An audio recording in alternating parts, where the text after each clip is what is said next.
O Pix no Bradesco ficou ainda melhor. Boa noite. Boa noite. O golpe do falso emprego ganhou uma nova versão nas redes sociais. A promessa é de ganhos altos. O interessado precisa apenas compartilhar as páginas das supostas empresas. Mas os criminosos pedem dinheiro para as vítimas começarem um trabalho pela internet e fazem ameaças quando elas descobrem que foram enganadas. Para o Wellington, que ainda se recupera de um acidente de moto, a proposta parecia irrecusável. Ganhar dinheiro sem sair de casa, nem fazer esforço. Teria apenas que compartilhar e curtir postagens de empresas nas redes sociais. Os americanos que têm bastante dinheiro, que tem um vídeo que às vezes não rende, né? Aí eles contratam a empresa para dar like para eles. Ele se cadastrou no aplicativo da suposta empresa e descobriu que para começar a trabalhar teria que primeiro pagar uma taxa. O motoboy desembolsou R$ 840 para poder curtir postagens diariamente e em uma semana recebeu cerca de R$ 1.000. Naquele momento, o motoboy se animou e viu pessoas como ele comemorarem ganhos altos nos grupos de mensagem. Então, resolveu investir o dinheiro que tinha guardado para tentar receber mais. Pagou um total de R$ 9.300 e ainda convenceu outros 8 amigos a participarem também. Tava caindo um print de 4 mil na semana. Eu vou chegar nesse nível que eu não vou precisar trabalhar, eu vou ficar tranquilo. Em poucas semanas, a suposta empresa parou de pagar e o motoboy se deu conta de que tinha sido enganado. Com a internet, o antigo golpe do emprego evoluiu e passou a ter potencial para fazer um número ainda maior de vítimas. Hoje, em vez de cobrarem por cursos de capacitação em troca de vagas de emprego que não existem, criminosos apostam nas chamadas pirâmides financeiras. Eles atraem as vítimas com a promessa de remunerar muito bem quem pagar mais taxas e trouxer mais pessoas para o negócio. Wellington e outras vítimas tentaram reaver o dinheiro que investiram, mas ainda não conseguiram. Grupos de mensagens reúnem relatos de centenas de vítimas. Algumas receberam ameaças de morte após cobrarem o dinheiro que pararam de receber. Consulta o histórico da empresa, vê quanto tempo ela existe, vê se é uma pessoa que está por trás daquilo ou se é uma empresa mesmo. Tomar cuidado com ganhos fáceis. Não existe ganhos fáceis. Desempregado e sem as economias que juntou, Wellington acha difícil recuperar o prejuízo. Ele não se conforma. Receber eu não vou, né? Difícil, mas o ruim é que eles atacam mais quem não tem, sabe? Que nem eu tava com a reserva lá da motinha que eu vendi, perdi tudo. Veja agora outros destaques do dia. TSE determina que notícias consideradas falsas devem ser retiradas da internet em 2 horas. Primeira-ministra do Reino Unido renuncia após plano econômico fracassado e inflação em alta. Falta de chuva pode causar prejuízos para produtores de soja. Governo lança campanha nacional de combate à dengue. Há 10 dias das eleições, os compromissos de campanha dos candidatos Jair Bolsonaro e Luiz Inácio Lula da Silva.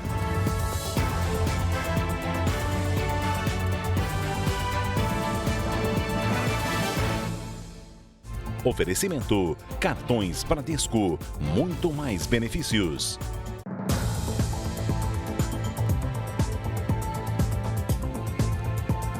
Em São Paulo, uma mulher foi arrastada por um motorista de aplicativo.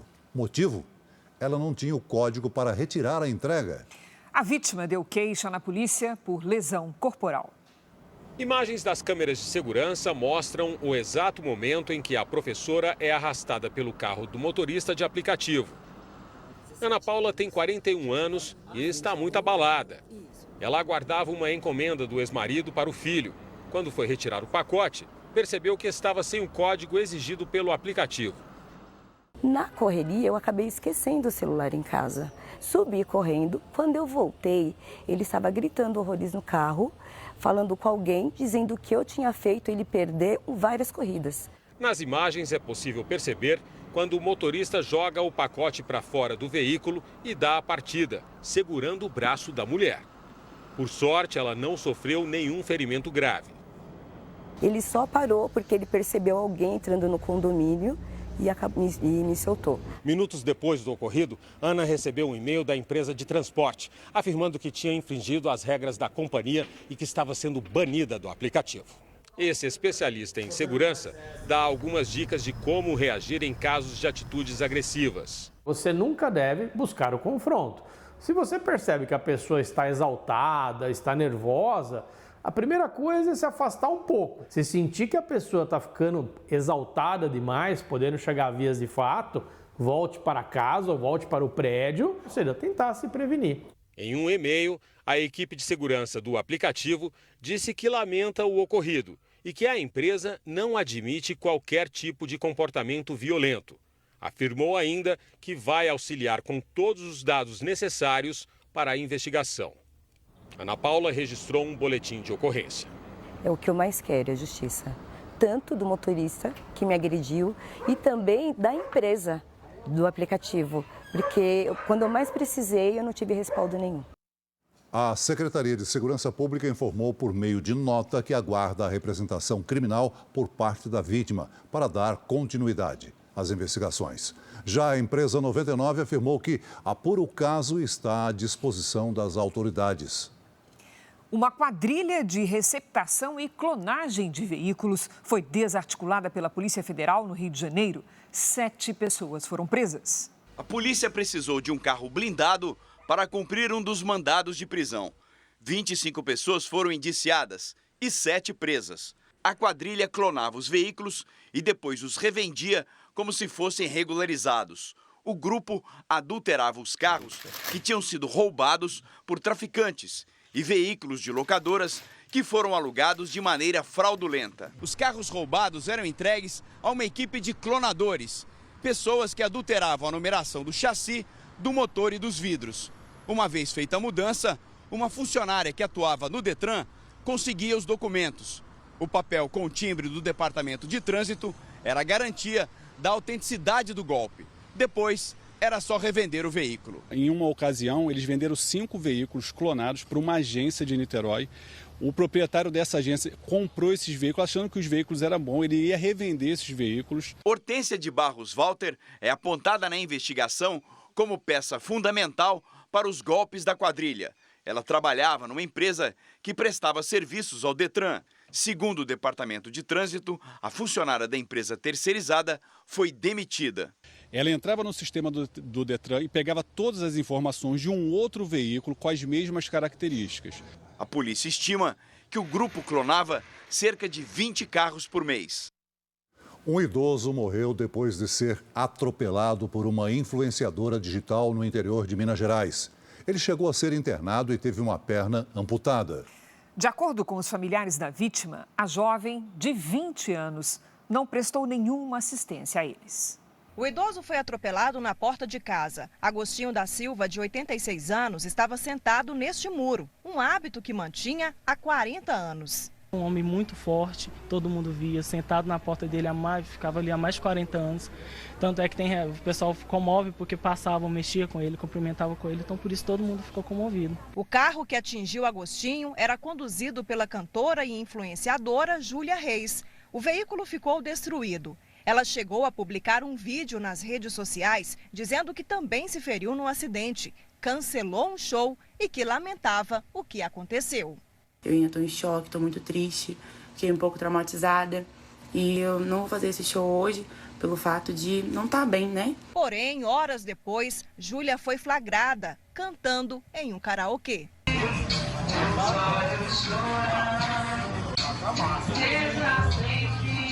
No dia do acidente, a Polícia Militar realizou o teste do bafômetro que indicou que a motorista não estava alcoolizada. A mulher foi liberada sem ter ido à delegacia para prestar depoimento. A Polícia Civil abriu uma investigação para apurar as causas do acidente. Júlia disse a testemunhas que tentou desviar de uma criança que atravessava a rua. De acordo com os parentes da vítima, a influenciadora também não prestou nenhuma assistência. Nós, filhos, até então, não houve contato nenhum, diálogo nenhum. Procurada, a influenciadora disse que não tem mais nada a dizer e que está tão sentida quanto a família. A gente quer que seja justiça feita, que meu avô não seja mais um, né, que acontece isso com ele, fica impune. A primeira-ministra do Reino Unido decidiu renunciar após apenas 45 dias no cargo. Uma nova eleição dentro do Partido Conservador vai decidir quem será o substituto de Liz Truss. Foi o governo mais curto na história de um primeiro-ministro no Reino Unido. Liz Truss substituiu Boris Johnson 2 dias antes da morte da rainha Elizabeth II. Foi com a primeira-ministra a última aparição pública da monarca. A premier foi a terceira líder seguida a deixar o cargo antes do fim do mandato. Ela sofreu forte pressão do parlamento britânico após o plano econômico, que foi promessa durante a eleição, falhar.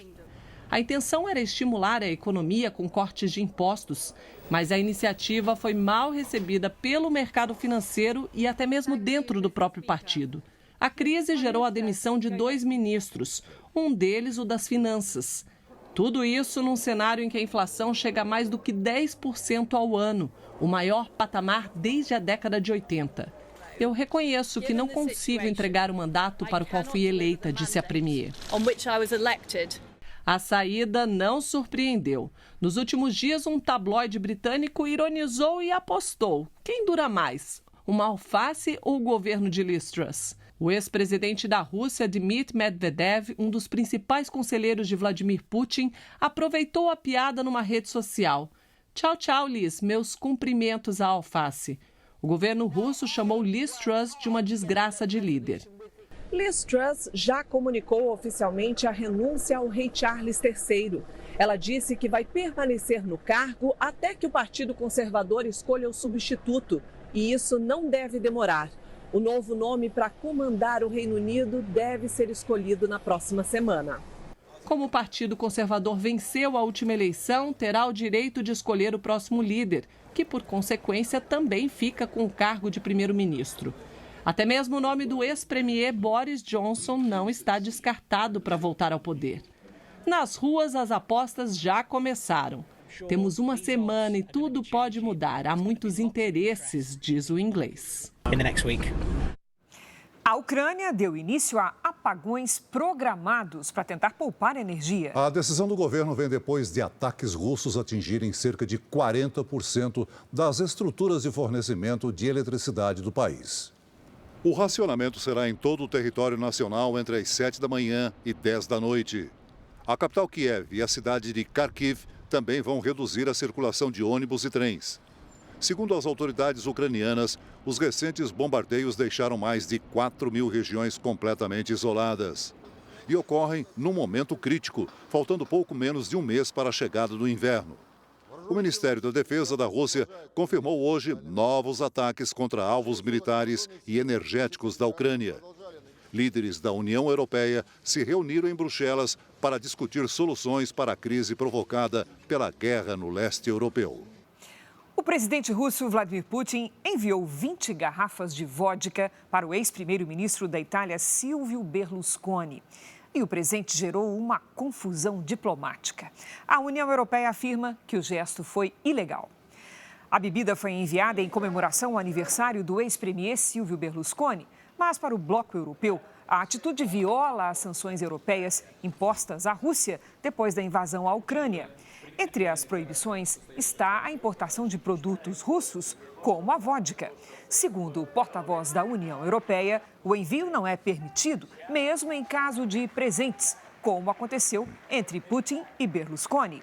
A Itália ainda não divulgou se tomará alguma atitude contra a Rússia, mas o líder do Partido Conservador, a líder Giorgia Meloni, que deve ser a próxima primeira-ministra italiana, afirmou que o seu governo será pró-OTAN, alinhado com o restante da Europa. Veja ainda hoje, TSE aprova medida para tirar notícias falsas da internet. E veja também, com o número de casos em alta, Ministério da Saúde lança campanha nacional de combate à dengue.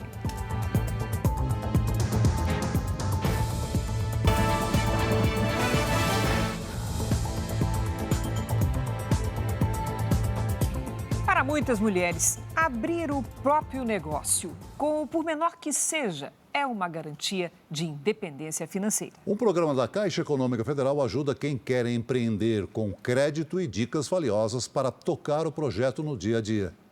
Para ir de casa até o trabalho, basta abrir a porta. A Rosana transformou a garagem em loja para vender as roupas que ela compra no atacado, no comércio popular em São Paulo. Fui em várias lojas, procuro preço melhor, até para passar um preço melhor também, né? E corro atrás. Quero isso, eu quero jeans, eu estou precisando disso, eu vou atrás. Foi assim que ela conquistou uma clientela fiel no bairro.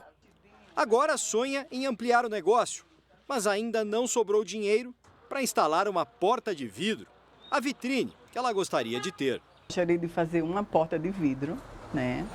Porque mesmo que eu estivesse precisar entrar em casa, tá fechada, alguém chega, toca, me chama, eu atendo.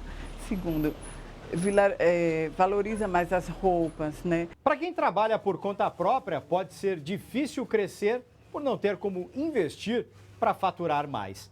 A nova ação da Caixa Econômica Federal, em parceria com o Sebrae, pode ser a ajuda que faltava para mulheres empreendedoras. O programa, voltado só para elas, oferece orientações para tocar o dia a dia do negócio e uma linha de crédito com juros baixos. A Caixa destinou R$1 bilhão para a ação. Para ter acesso, a mulher precisa estar formalizada como microempreendedora individual e passar por um curso de capacitação. Receber o empréstimo de até R$1.000 é o primeiro passo para avançar. O empreendedorismo é um caminho para estimular a independência financeira das mulheres. Boa parte das mulheres que são vítimas de violência ou de relação abusiva, elas não saem porque não têm independência financeira, então o abusador fica ali para a subsistência dela e do filho, e quando você dá a oportunidade dela construir a própria independência e a renda, ela vai ter liberdade de escolha. Ter um dinheiro extra para investir pode ser o primeiro passo para chegar mais longe. Como é final de ano também, chegando, a gente já tem que pensar, trabalhar. A Polícia Federal realizou hoje uma operação em Boa Vista, Roraima, para investigar um suposto esquema responsável pelo comércio ilegal de ouro. O esquema teria movimentado mais de R$300 milhões em 20 estados. Foram cumpridos 18 mandados de busca e apreensão. A investigação teve início após a análise da vida financeira de um dos suspeitos, preso por tráfico de drogas. Uma joalheria de fachada foi identificada. Ela teria movimentado mais de R$200 milhões em 5 anos. Os suspeitos buscavam simular uma origem legal para o minério. Eles simulavam a compra do ouro de imigrantes venezuelanos que chegam ao Brasil em busca de melhores condições de vida. Veja a seguir. Capitais do sul do Brasil registram temperaturas abaixo do normal. E ainda hoje, o que fizeram os candidatos Jair Bolsonaro e Luiz Inácio Lula da Silva a 10 dias das eleições.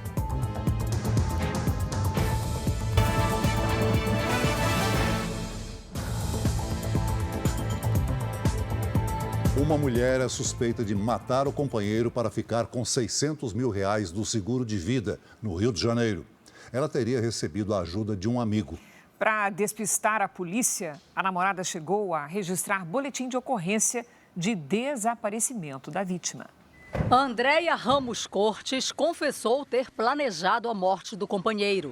Ela foi presa depois que o corpo de Alberto de Oliveira Gomes, de 68 anos, foi encontrado em uma área de mata no Rio de Janeiro. O casal estava junto havia 4 anos. Alberto era motorista de aplicativo e há um mês foi dado como desaparecido. E a gente nunca imaginou que ia acontecer com ele isso. Entendeu? Uma pessoa que ele amou tanto, uma pessoa que ele fazia de tudo, fazia uma crueldade dessa com ele.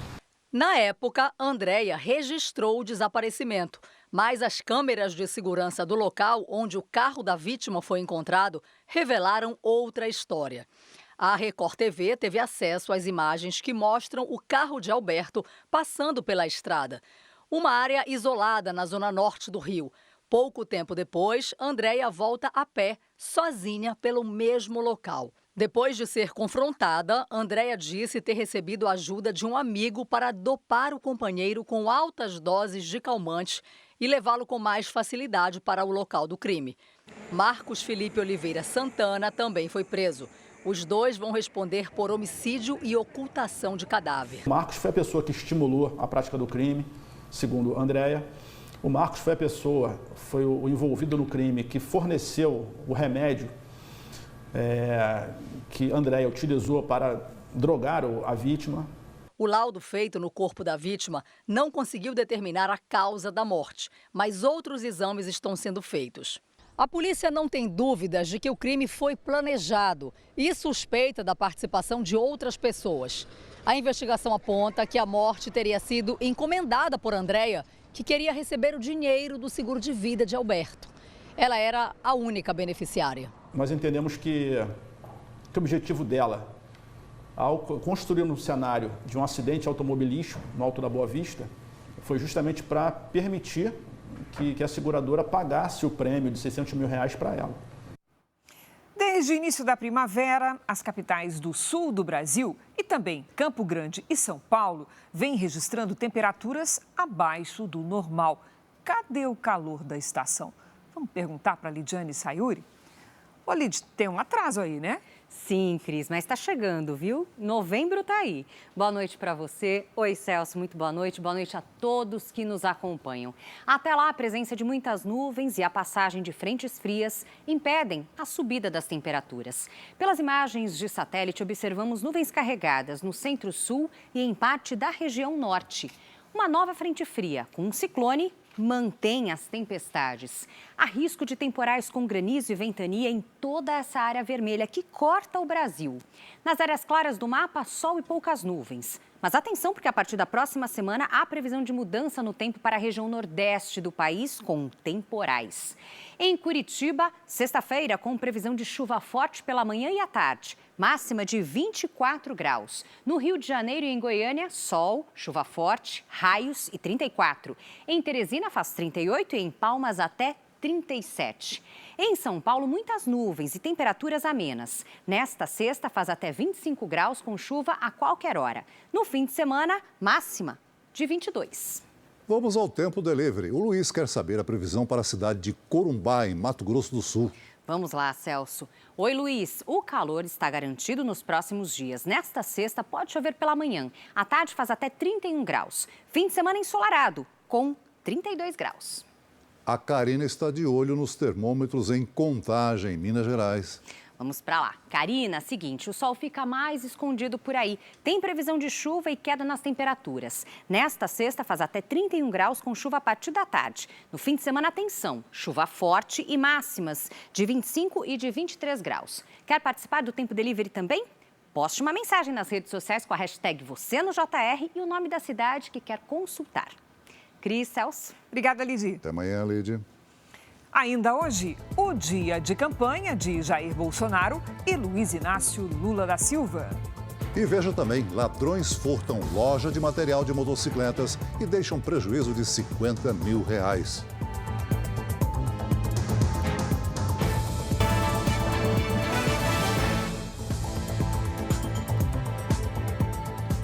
A Marinha Britânica divulgou hoje imagens angustiantes do resgate de uma família de imigrantes que tentava atravessar o Canal da Mancha em direção ao Reino Unido. 5 pessoas de origem afegã, incluindo uma criança, viajavam num bote em condições precárias. O vídeo mostra o momento em que a equipe de resgate puxa os refugiados para uma embarcação maior. Uma pessoa chega a desmaiar. Todos sobreviveram. Só neste ano, 30 mil imigrantes saíram da França e tentaram chegar ilegalmente ao Reino Unido. Uma pequena cidade do México está perto do colapso com a chegada de milhares de imigrantes a caminho dos Estados Unidos. Os refugiados, na maioria venezuelanos, que fogem da ditadura do presidente de esquerda Nicolás Maduro, estão em barracas numa área improvisada. Em 4 dias, o número passou de 7 para 14 mil pessoas. Há problemas no fornecimento de energia e água. Desde agosto, a cidade tem sido um ponto de parada enquanto os imigrantes esperam por uma autorização para seguir viagem. A situação piorou porque, desde a semana passada, os Estados Unidos proibiram a entrada por terra de refugiados da Venezuela. Existe uma cota para acolher imigrantes, mas eles devem chegar ao país de avião. O Jornal da Record faz uma pausa para o horário eleitoral. Voltamos logo em seguida com mais JR.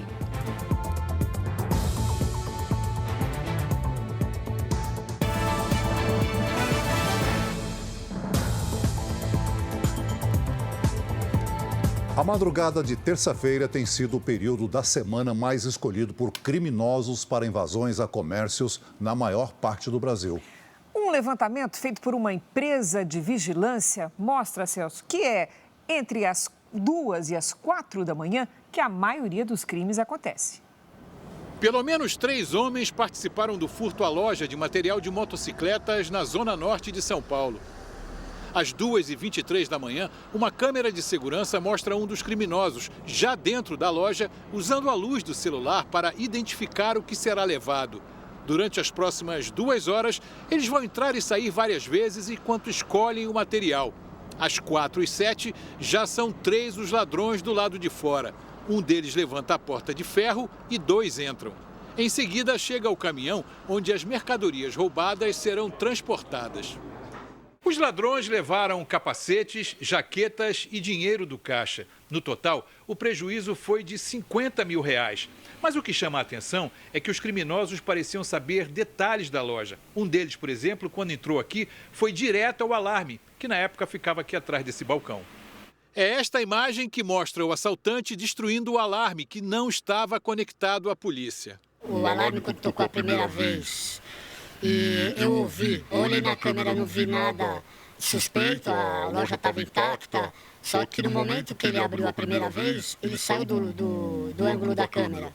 Então não dava para perceber. O furto na madrugada de uma sexta-feira reforça o relatório feito por uma empresa de vigilância patrimonial sobre as invasões a estabelecimentos comerciais em setembro na cidade de São Paulo.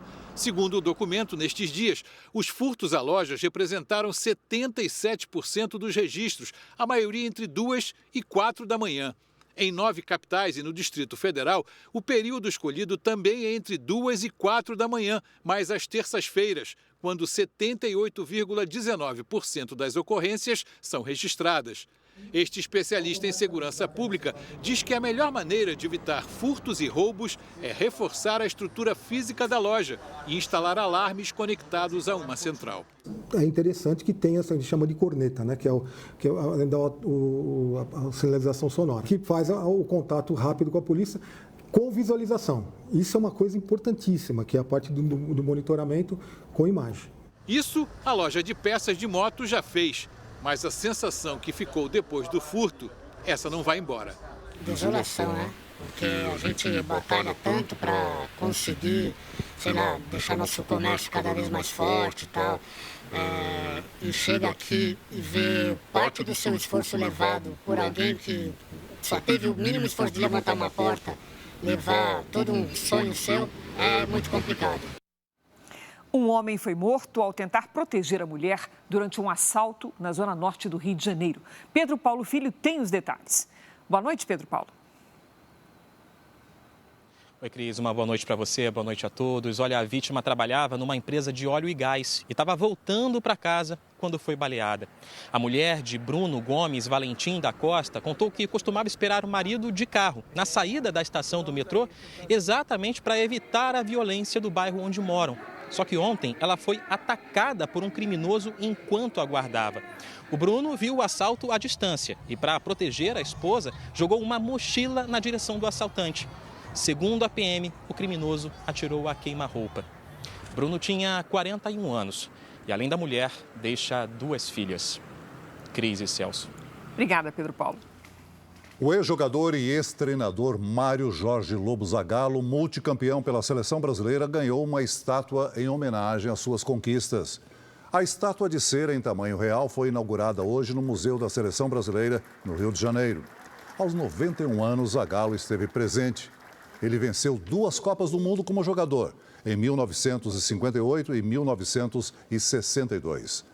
Na Copa de 70, era técnico e ainda participou da campanha de 94 como auxiliar.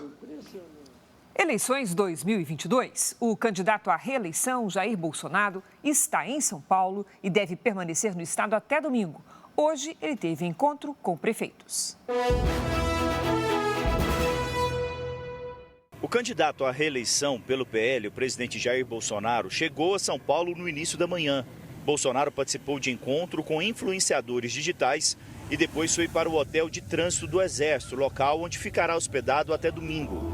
À tarde, o presidente participou de encontro com prefeitos que vão ajudar a intensificar a campanha no interior paulista.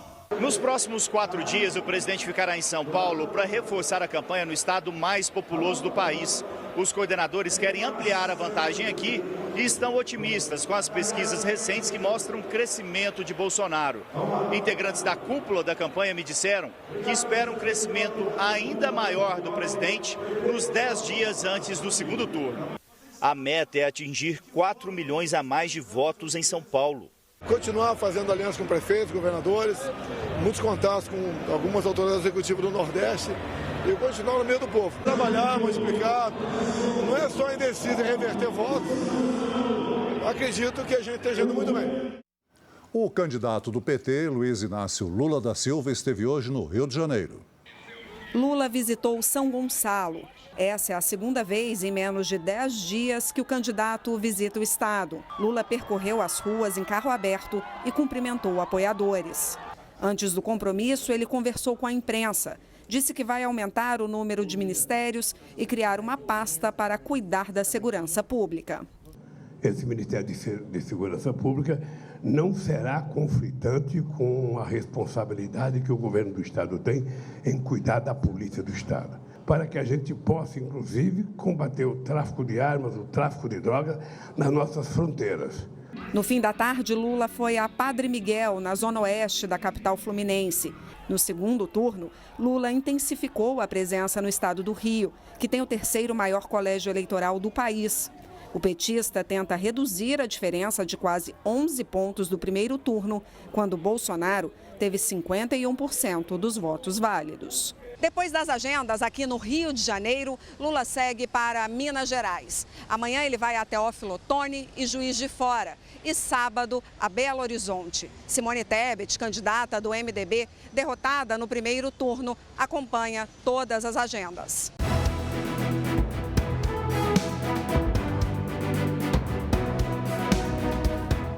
Um levantamento divulgado hoje pelo Instituto Paraná Pesquisas mostra empate técnico entre os 2 candidatos à presidência da República. Vamos aos números.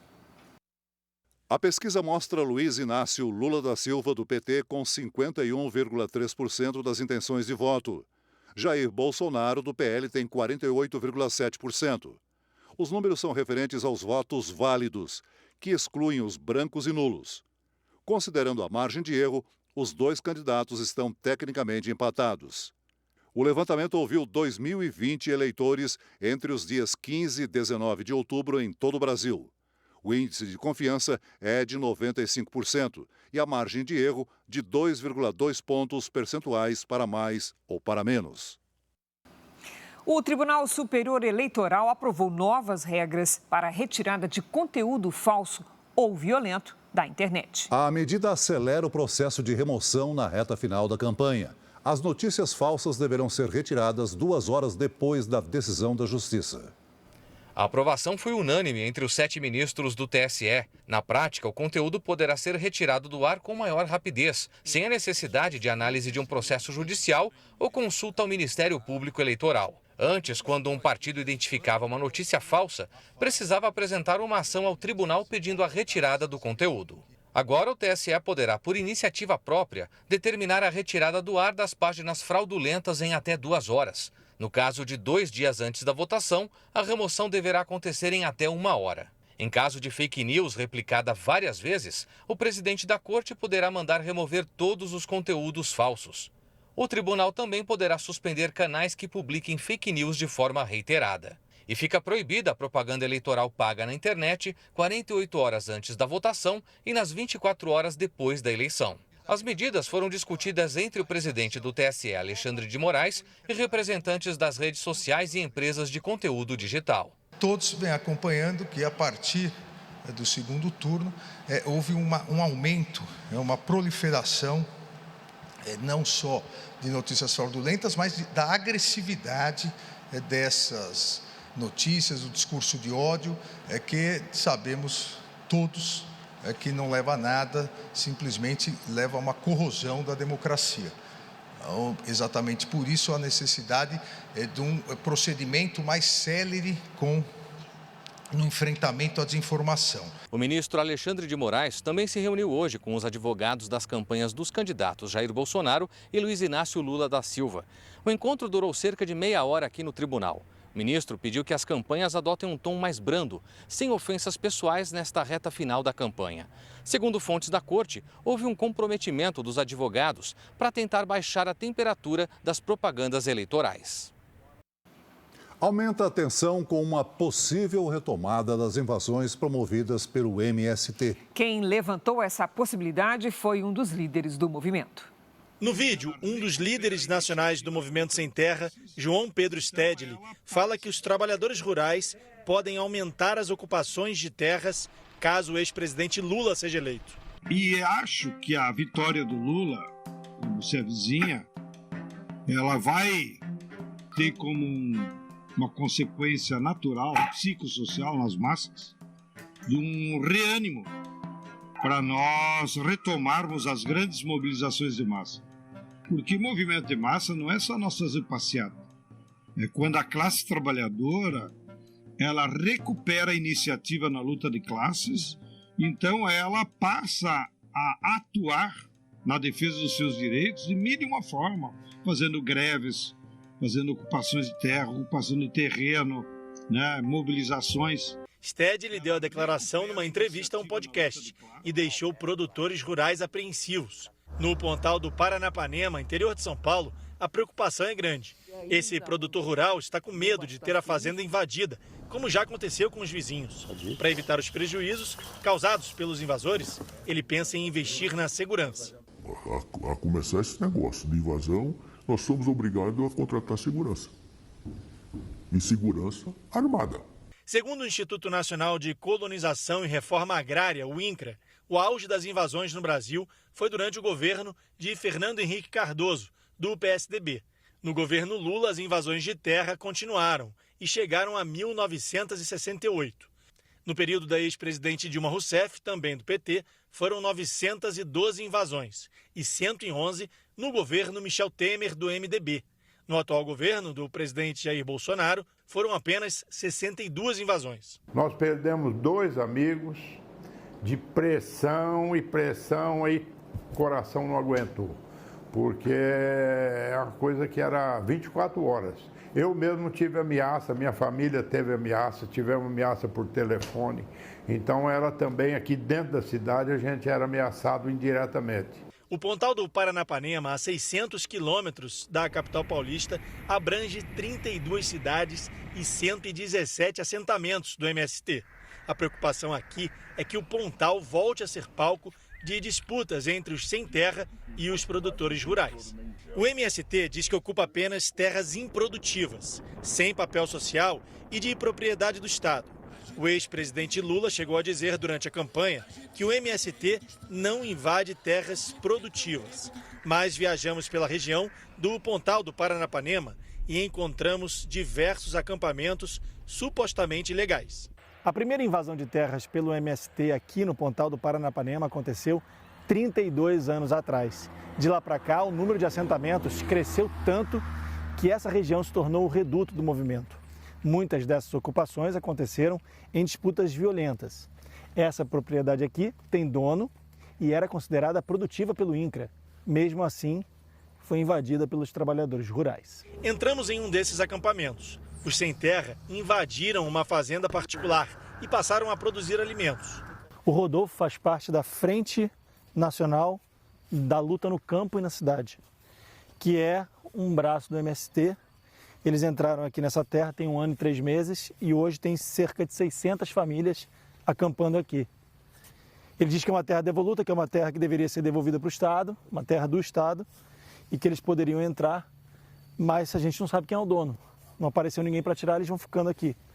Isso acontece em outras regiões aqui do Pontal também, né, Rodolfo? Essa aqui tem muita terra devoluta.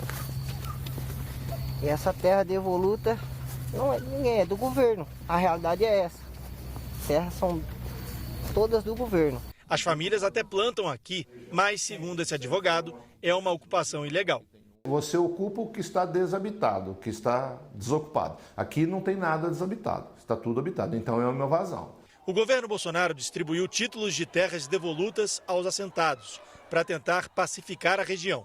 Parte dessas terras é usada para construir assentamentos legalizados. As famílias recebem um pedaço de terra para produzir. Esse homem, que já morou em um assentamento do MST, conta que abandonou o movimento porque não conseguia sobreviver com o que ganhava na produção. Não tinha água, eu tive que fazer um poço. Energia, não tinha. Recurso, nada. A Federação da Agricultura e Pecuária do Estado de São Paulo demonstra preocupação com um possível aumento de invasões de terra. Nós apostamos na liberdade econômica. Nós não gostaríamos nunca mais voltar ao que era o passado, né? Invasões de terra, instabilidade, preocupação em vender o seu próprio produto. Então nós precisamos sim fortalecer a economia para o emprego e renda. Produtores rurais temem as novas invasões e buscam na justiça uma maneira de se proteger. Eu mesmo tive uma ameaça de invasão há uns 2 meses atrás, então hoje a nossa fazenda lá está protegida pela lei com um interdito proibitório. No caso de uma invasão, com esse interdito, o juiz manda imediatamente tirar da invasão. Nas diretrizes do programa de coligação de campanha do candidato Lula, não consta nenhuma menção direta ao Movimento Sem Terra. Em apenas um trecho, a candidatura se compromete em promover um novo modelo de ocupação e uso da terra, com reforma agrária. Em nota, o Partido dos Trabalhadores diz que o possível aumento das invasões em um novo governo de Lula é uma mentira para espalhar medo. Segundo a nota, os governos do PT foram os que mais investiram na reforma agrária. Informa ainda que nenhuma terra produtiva foi desapropriada e encerra dizendo que o PT garantiu a paz no campo. Os candidatos ao governo de São Paulo cumpriram a agenda hoje na capital paulista. Durante a tarde, o candidato do Republicanos, Tarcísio de Freitas, esteve com o presidente Jair Bolsonaro em um encontro com lideranças políticas que reuniu milhares de pessoas no ginásio da Portuguesa. Nós vamos levar o recurso para a ponta. Nós vamos manter o que está bom. Procurar aperfeiçoar aquilo que dá para ser aperfeiçoado. Procurar dar mais rápido aquilo que dá para dar mais rápido. Para que São Paulo continue sendo esse grande estado e a locomotiva do Brasil. Agora à noite, Tarcísio participa de uma reunião no Palácio dos Bandeirantes, sede do governo do estado de São Paulo. Fernando Haddad participou de uma carreata. O objetivo da campanha do PT essa tarde foi aproximar o candidato do eleitor da Zona Norte de São Paulo. O candidato do PT percorreu ruas dos bairros de Santana e Tucuruvi. Ele disse que, se eleito, irá fazer mudanças na Polícia Civil para que exista mais eficiência no combate ao crime organizado. Eu preciso de uma Polícia Civil reformada nos moldes da reforma que nós fizemos com a Polícia Federal. Para que ela, integrada com a Polícia Militar, que é o policiamento ostensivo, possa chegar à organização criminosa. Veja agora o dia dos candidatos ao governo da Bahia. A ACM Neto do União Brasil fez uma caminhada na cidade de Senhor do Bonfim, no norte da Bahia. À tarde viajou para Alagoinhas, no agreste do estado, para outra caminhada. E agora há pouco realizou um comício na periferia de Salvador. Jerônimo Rodrigues, do PT, participou de uma carreata em Valença, no litoral baiano. Depois fez caminhadas nas cidades de Tuberá e Santa Bárbara. Ele terminou o dia num comício no município de Serrinha. Vamos ver como é que foi o dia dos candidatos ao governo do Rio Grande do Sul. O candidato Eduardo Leite, do PSDB, participou de uma sabatina na Associação Gaúcha de Emissoras de Rádio e Televisão. O ex-governador destacou a reforma no Presídio Central como um dos avanços do seu mandato.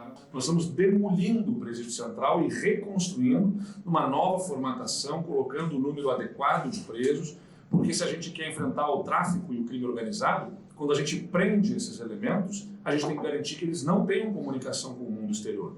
O candidato Onyx Lorenzoni, do PL, esteve em Caxias do Sul, na Serra Gaúcha. Ele participou de um encontro com empresários da Câmara de Indústria, Comércio e Serviços do município. Onyx ouviu propostas do setor e se comprometeu a auxiliar crianças em situação de vulnerabilidade social. Nós vamos conveniar com o Ministério da Cidadania e vamos atender 100% das crianças pobres de 0 a 36 meses. E depois vamos continuar cuidando dos 37 aos 5 anos e 11 meses. O ator Kevin Spacey foi considerado inocente da acusação de abuso sexual contra o também ator Anthony Rapp. O crime teria acontecido há 36 anos, quando o denunciante ainda era adolescente. Kevin Spacey não comentou, mas a advogada dele agradeceu ao júri por ter percebido o que chamou de acusações falsas. De volta a Brasília, o Ministério da Economia divulgou agora há pouco uma nota em que informa que não há qualquer plano para fazer os reajustes anuais do salário mínimo e das aposentadorias apenas pela inflação. O ministro Paulo Guedes informa que a inflação é a correção mínima, ou seja, o salário e as aposentadorias poderão ter correções acima do índice. Isso está sendo estudado pelo Ministério. A nota classifica como mentirosa a ideia de que o Ministério pretenda adotar medidas que causem danos à população de baixa renda. Em Brasília, o Ministério da Saúde lançou hoje a campanha nacional de combate ao mosquito transmissor de doenças como a dengue, a zika e a chikungunya. Só neste ano, o número de casos de dengue no Brasil subiu quase 185%. A campanha Todo Dia é Dia de Combater o Mosquito será veiculada na TV, no rádio e na internet e trará informações sobre os principais focos de proliferação do mosquito e orientações sobre a prevenção. O ministro Marcelo Queiroga pediu o apoio da população. O principal problema são os criadouros do mosquito, que precisamos combater. E nós não temos sozinhos como fazer isso com eficiência. Se não houver a colaboração da sociedade, todo ano nós vamos ter casos e casos de dengue, de zika, de chikungunya. De janeiro a outubro, o registro de casos da doença chega a mais de 1.300.000, um aumento de 185% em relação ao mesmo período do ano passado. Brasília, no Distrito Federal, Goiânia e Aparecida de Goiânia, em Goiás, Joinville, em Santa Catarina e Araraquara, em São Paulo, são as 5 cidades com mais casos no país. 3 das cidades com os piores índices estão aqui no Centro-Oeste, a região com maior incidência da doença por habitante. São mais de 1.900 casos a cada 100 mil pessoas. Ontem, em Mato Grosso do Sul, foi confirmada a morte por dengue de uma bebê de 8 meses. Segundo a Secretaria de Saúde do Estado, o diagnóstico só foi feito 20 dias depois da morte da bebê. Em Goiás, produtores rurais estão preocupados. O plantio da próxima safra começou com o início do período chuvoso no mês passado. Mas agora, em outubro, o tempo voltou a ficar quente e seco.